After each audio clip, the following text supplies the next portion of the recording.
Back to another live stream. It's been a couple days. I was decided to take a couple day break, excuse me, and then got busy yesterday, so I haven't been streaming. And I'm not going to be doing it tomorrow either, because tomorrow's Thanksgiving. But we're really close to the end of the book anyway, so it doesn't matter quite as much that I'm not doing it as often. Anyway, we're going to be reading Treasure Island. I'm just going to skip reading out of the dictionary today because I've got some other things I want to do. Hello. How are you? We're on chapter 29. Doesn't look like very many pages. 1, 2, 3, 4, 5, 6, 7 pages. What am I doing? I am reading out of Treasure Island. I've been, excuse me, trying to read through it last couple months. I want to get it done before the end of the year, and it's almost done. I've got 5 more chapters. What book am I reading next? I was thinking about, where is it? Here it is. I was going to read through this book next. It's Jules Verne. It's got 4 different books of his. But I'm not going to start reading this until next year. So I'm going to finish this book and then take off the reading till the end of December. Why 10 p.m.? Well, 10 p.m. is close to the middle of the night, so it's kind of quiet. And so I won't have very many interruptions. There's not as much traffic, so there aren't as many cars out front. Things like that. I'm going to go ahead and wet my throat before I start.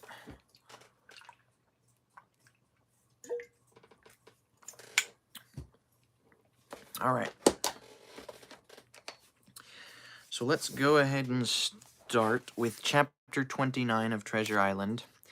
And this chapter is called The Black Spot Again.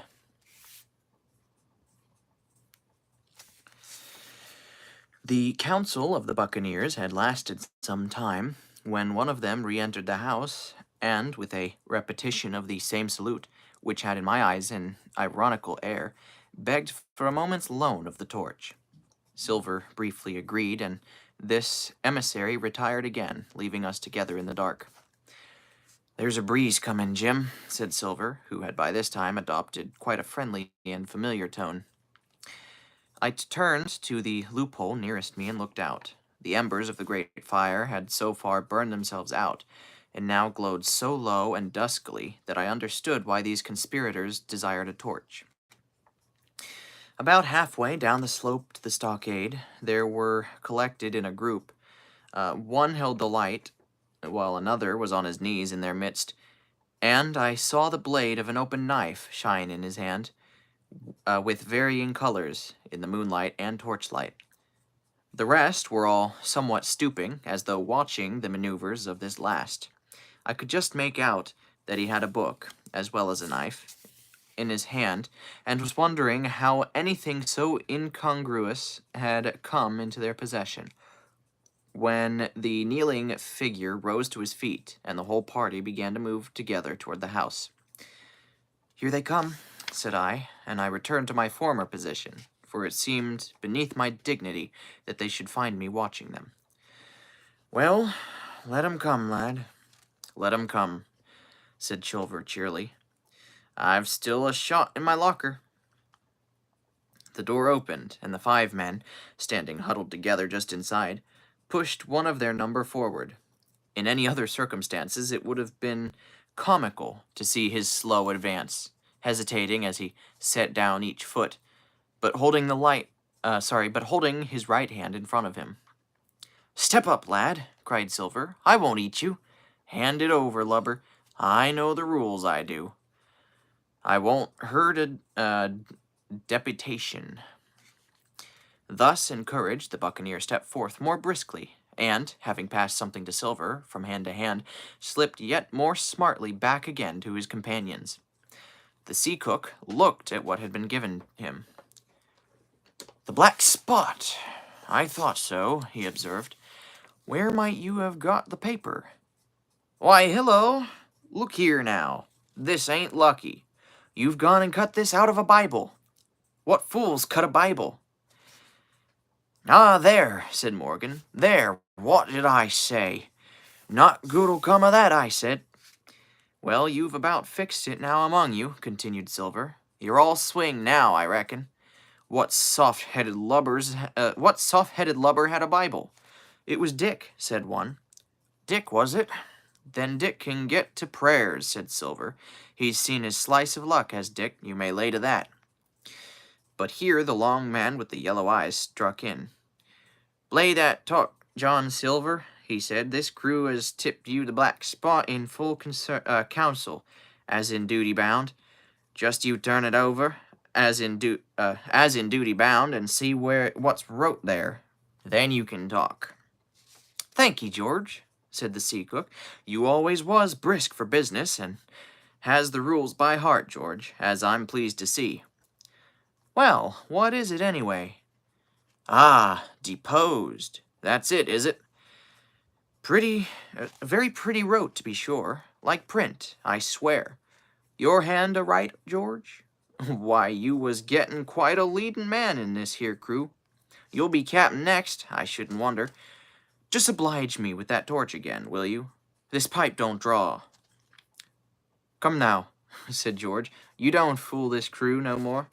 You're a funny man by your account, but you're over now, and you may step down and help vote." "I thought you said you knowed the rules," returned Silver contemptuously. "Leastways, if you don't, I do.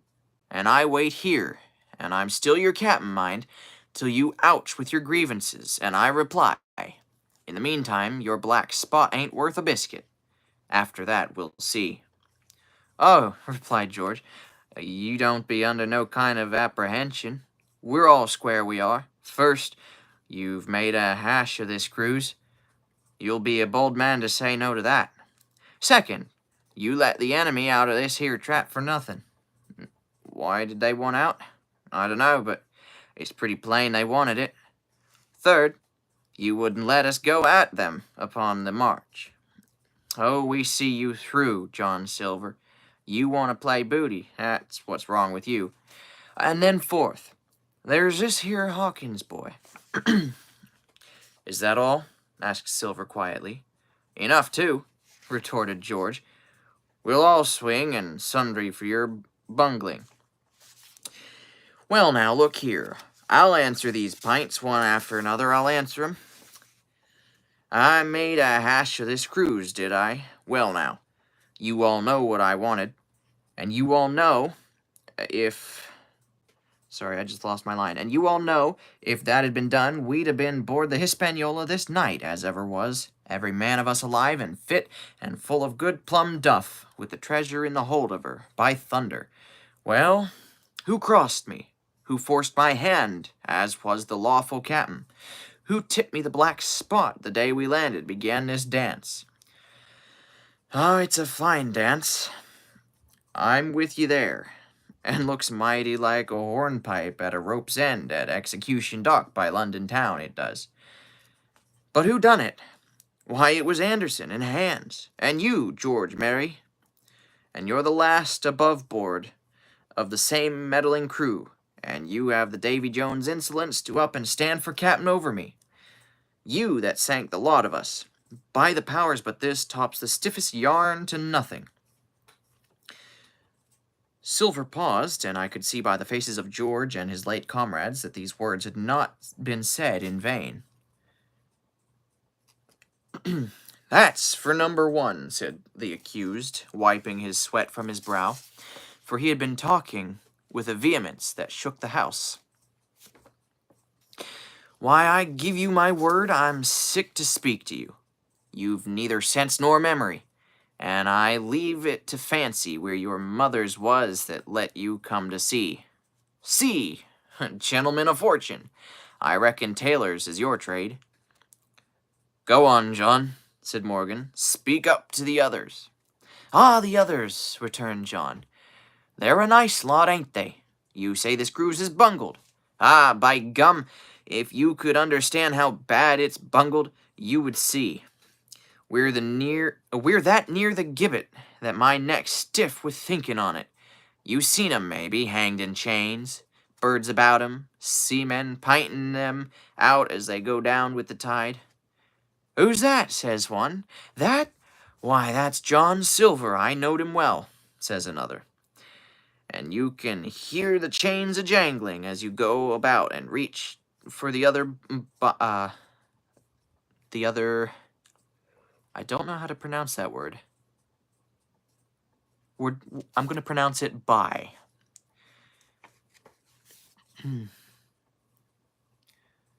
Looks like I got a bunch of, hello, have a great day.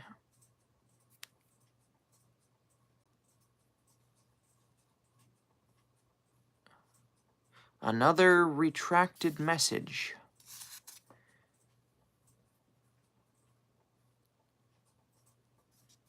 It's your birthday. Well, happy birthday. Let's see, it's the 27th. That's really close to Thanksgiving, because Thanksgiving's tomorrow. Let's see, where did I leave off? That's right. That word that I don't know how to pronounce. It's pronounced it's spelled B-U-O-Y. I'm not sure how to pronounce that, but I'm just going to call it by. Or, yeah, I'm just going to call it by. I don't know. Let's see. And you can hear the chains a-jangle as you go about and reach for the other by. I could be very badly mispronouncing that, but whatever. Now, that's about where we are. Every mother's son of us, thanks to him and Hans and Anderson and other ruination fools of you. And if you want to know about number 4, that boy, why, shiver my timbers, isn't he a hostage? Are we a-going to waste a hostage? No, not us. He might be our last chance, and I shouldn't wonder. Kill the boy? Not me, mates. And number 3, he paused again, looking from one to another. There's a deal to say to number 3.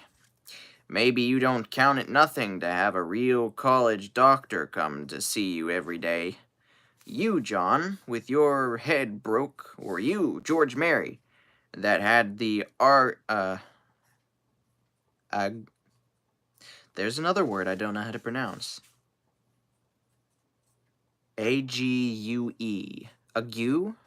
That had the ague shakes upon you not 6 hours agone, and has your eyes, excuse me, and has your eyes the color of lemon peel to this moment of the clock. Oh, it's some kind of sickness, whatever that, I don't know what that is. Alright. And maybe, perhaps, you didn't know there was a consort coming either.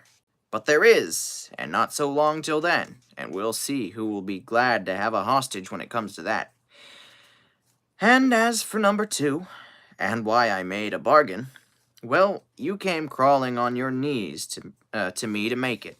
On your knees you came. You was that downhearted, and you'd have starved, too, if I hadn't. But that's a trifle. You look there, that's why.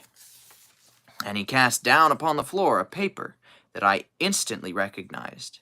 None other than the chart on yellow paper, with the 3 red crosses that I had found in the oilskin at the bottom of the captain's chest. Excuse me. Why the doctor had given it to him was more than I could fancy. But if it was inexplicable to me, the appearance of the chart was incredible to the surviving mutineers. They leapt upon it like cats upon a mouse. It went from hand to hand, one tearing it from another, and by the oaths and the cries and the childish laughter with which they accompanied their examination, you would have thought that not only were they fingering the very gold, but were safe at sea with it, besides. "Yes," said one, "that's flint, sure enough, J.F., and a score below, with a clove hitched to it. So he done ever." "Mighty pretty," said George. "But how are we to get away with it, and us no ship?" Silver suddenly sprang up, supporting himself with a hand against the wall. "Now I give you warning, George," he cried. "One more word of your sauce, and I'll call you down and fight you." "How?" "Why, how do I know? You had ought to tell me that, you and the rest that lost me my schooner with your interference, burn you. But not you. You can't. You ain't got the invention of a cockroach. But civil you can speak and shall, George Mary, you may lay to that." "That's fairer now," said the old man Morgan. "Fair? I reckon so," said the sea cook. "You lost the ship, I found the treasure. Who's the better man at that? And now I resign by thunder. Elect whom you please to be your captain now. I'm done with it." "Silver!" they cried. "Barbecue forever! Barbecue for captain!" "So that's the tune, is it?" cried the cook. "George, I reckon you'll have to wait another turn, my friend, and lucky for you as I'm not a revengeful man. But that was never my way. And now, shipmates, this black spot. 'Tain't much good now, is it? Dick's crossed his luck and spoiled his Bible, and that's about all." "It'll do to kiss the book, what? It'll do to kiss the book on still, won't it?" growled Dick, who was evidently uneasy at the curse he had brought upon himself. "A Bible with a bit cut out," returned Silver derisively. "Not it. It don't bind no more'n a ballad book." "Don't it, though?" cried Dick, with a sort of joy. "Well, I reckon that's worth having, too." "Here, Jim, here's a curiosity for you," said Silver, and he tossed me the paper. It was a round about the size of a crown piece. One side was blank, for it had been the last leaf. The other contained a verse or two of Revelation. These words among the rest, which struck sharply home upon my mind: "Without are dogs and murderers." The printed side had been blackened with wood ash, which already began to come off and soil my fingers. On the blank side had been written, with the same material, the one word, "deposed." I have that curiosity beside me at this moment, but not a trace of writing now remains beyond a single scratch, such as a man might make with his thumbnail. That was the end of the night's business. Soon after, with a drink all round, we lay down to sleep, and the outside of Silver's vengeance was to put George Mary up for sentinel, and threaten him with death if he should prove unfaithful. It was long ere I could close an eye, and heaven knows I had matter enough for thought in the man whom I had slain that afternoon, in my own post-perilous position, and, above all, in the remarkable game that I saw Silver now engaged upon, keeping the mutineers together with one hand, and grasping with the other after every means possible and impossible, to make his peace and save his miserable life. He himself slept peacefully and snored aloud, yet my heart was sore for him, wicked as he was, to think on the dark perils that environed and the shameful gibbet that awaited him. And that's the end of chapter 29. So 30, 31, 32, and 33. I've only got 4 chapters left in this book.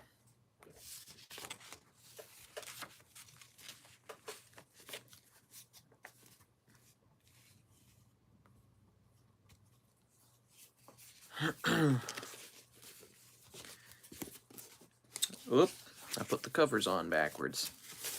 These poor covers came off a while back. Oh, your birthday's tomorrow? You know, I have a friend, I haven't seen him in a long time, but his birthday is also tomorrow. But still, happy birthday, even if it's not today. And I'm going to go ahead and close off for tonight. So, thank y'all for joining me.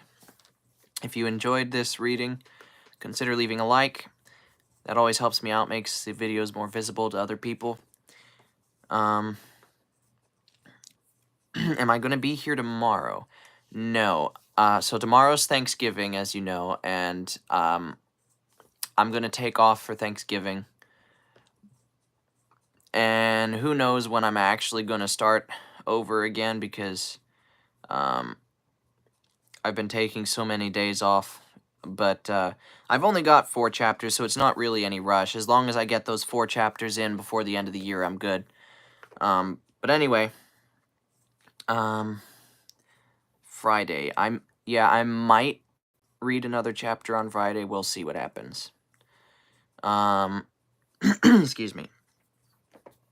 But yeah, I'm gonna try to read the last 4 chapters before the end of the year, and then I'm gonna take off for the rest of the year, and then I'm gonna start again next year reading this. This is what we're gonna be reading next. It's 4 books, so it's we've got 5 Weeks in a Balloon, A Journey to the Center of the Earth, 20,000 Leagues Under the Sea, and Around the World in 80 Days. These are all 4 written by Jules Verne. I don't believe this book has any pictures in it. No, it does not.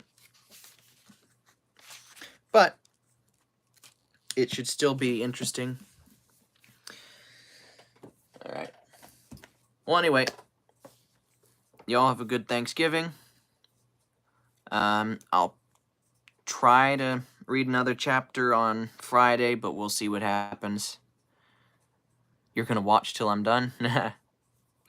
Well, I appreciate that. I appreciate the view time. I'm trying to get to 1,000 subscribers, and then I need a certain amount of view time. But once I get that amount of view time and 1,000 subscribers, I'll be able to earn money from the ads that go on to my videos. So if you want to help me out there, you can go back and watch all my videos on my channel if you'd like, whenever you have the time, of course. Right now it's kind of late, so.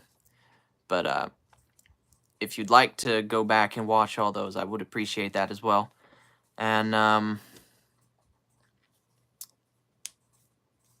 yeah. All right.